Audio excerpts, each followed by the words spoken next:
Hey guys, welcome back. This is Lukey, coach of your Olivine City Beacons, and this is the Week 4 recap from the DPDL Gen 8 UU League. My opponent last week was the San Francisco Gigaliths. I've never played this guy before. He's got a really fun team.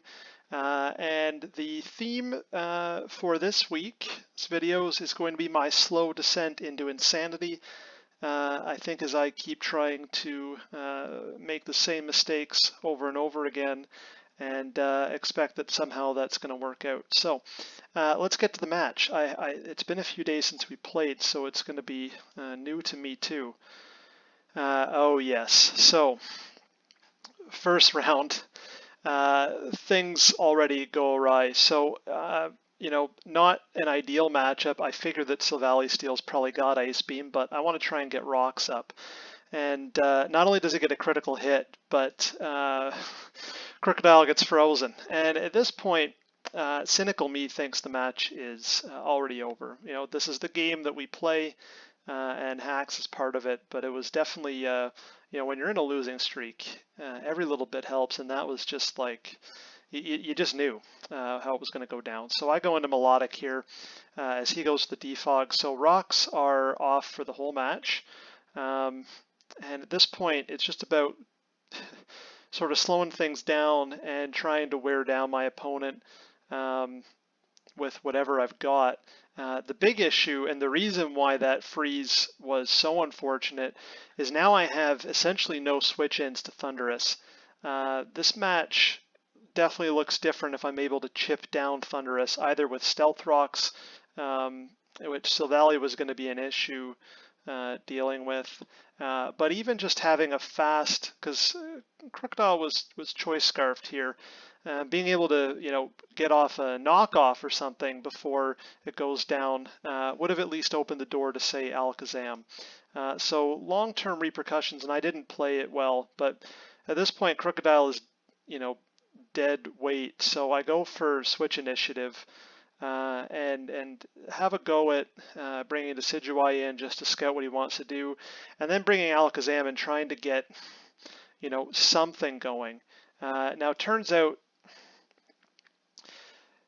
the conundrum my team's had all season is Alakazam was my top pick, and he's actually been a huge disappointment because I've been bringing either Focus Sash to let him come in and take a hit like this, or Life Orb to go for the kill. And you can see here that Life Orb damage would have actually made the difference here. And instead of taking a hit and being down to my Sash and being able to come in the future maybe, instead Alakazam is living on 1 HP and isn't all that useful. So this tells me at this point that Rachi is scarfed, and I know that I'm fighting an uphill battle here because Thunderous is just going to come in and take chunks out of my team. And then the next bit of, again, just when you're in a rough spot and you're piling on, the Paralyze on Decidueye, which I brought to be more offensive, definitely stings. So at this point, Melodic is sort of my only hope at keeping my opponent at bay. Now, I didn't bring the Flame Orb this week, so I've got to deal with the fact that Toxic is going to be wearing me down quick. And now again, I'm basically left to sack and try and wear down this Thunderous, which is a big issue because I can't get a hit on it. I can't get any chip damage, and my opponent played it really well. His defensive core really helped him out. He didn't even need to bring in Mudsdale in this match, although my team was very well suited to set up on it. But at this point, it's just about giving opportunities for Thunderous to come in and just do whatever it wants. This is a classic example of where electric types are just so good in draft because you don't.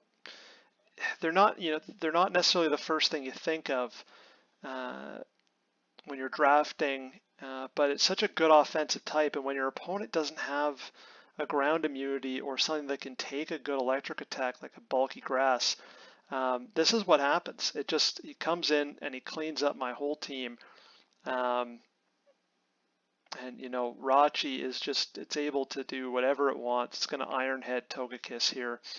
You know, the match is over. And at this point, you know, my record drops to 1-3.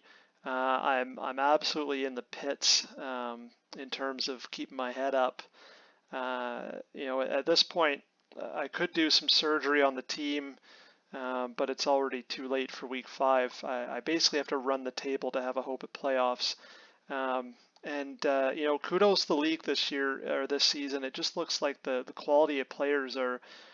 There's no gimme matches in this league, and everybody's coming to play, and they're bringing a lot of fun things. And I'm sort of behind the curve here. So congrats to my opponent for just, you know, having a team that was able to absorb whatever I threw at it, and um, he seemed like he had a game plan for everything. And the moment I made that, the moment I let Crocodile get into trouble, maybe I should have EQ'd first turn. I knew I was in a rough spot, and he had his way with me. So anyway, good game. Yeah, look, I'm taking my lumps here and trying to learn as fast as I can. Apparently not fast enough. That's it for this week. My opponent next week, we're hopefully playing on Wednesday night, and we'll see how it goes. Season's on the line. So thanks for watching, guys, and we'll see you in the next video. Bye.